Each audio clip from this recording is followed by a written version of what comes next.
السلام علیکم ورحمۃ اللہ وبرکاتہ۔ ناظرین و سامعین، امید ہے کہ آپ حضرات خیریت سے ہوں گے۔ رکشا بندھن پر راکھی بندھوانا اور باندھنا کیسا ہے؟ عام طور پر یہ دیکھا جاتا ہے کہ مسلمان بھی اس تہوار میں شریک ہوتے ہیں، نوجوان لڑکے اور لڑکیاں بھی اس تہوار میں شریک ہوتی ہیں اور وہ ایک دوسرے کو راکھی باندھتے ہیں اور بندھواتے ہیں۔ تو یہ کرنا کیسا ہے؟ اس سلسلے میں آپ حضرات کے سامنے دینی و علمی مرکز ایشیا کا عظیم دینی ادارہ دارالعلوم دیوبند کا فتویٰ پیش کرنے جا رہا ہوں۔ آپ حضرات اس کو غور سے سماعت فرمائیں۔ اس سے پہلے آپ سے گزارش ہے کہ چینل کو سبسکرائب بھی کر دیں۔ تو چلیے آپ اپنی اسکرین پر وہ فتویٰ ملاحظہ فرمائیں۔ کسی نے دارالعلوم دیوبند سے سوال کیا ہے، میں انڈیا کا رہنے والا ہوں، کیا کوئی ہندو لڑکی کسی مسلمان لڑکے کے ہاتھ پر راکھی باندھ سکتی ہے؟ براہ کرم تفصیلی جواب عنایت فرمائیں۔ جواب: بسم اللہ الرحمن الرحیم۔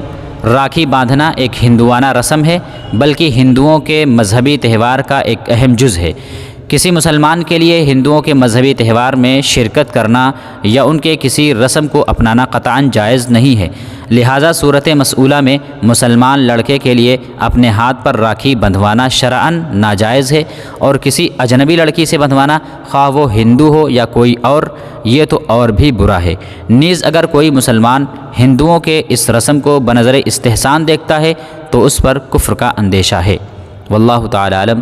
دارالفتاء دارالعلوم دیوبند۔ تو ناظرین اکرام، امید ہے کہ آپ حضرات کو یہ مسئلہ سمجھ میں آ گیا ہوگا کہ ان کے تہوار میں شرکت کرنا مسلمانوں کے لیے جائز نہیں ہے، راکھی باندھنا اور بندھوانا کسی حال میں جائز نہیں ہے۔ آپ حضرات اس ویڈیو کو دوسروں تک شیئر بھی کریں۔ السلام علیکم ورحمۃ اللہ وبرکاتہ۔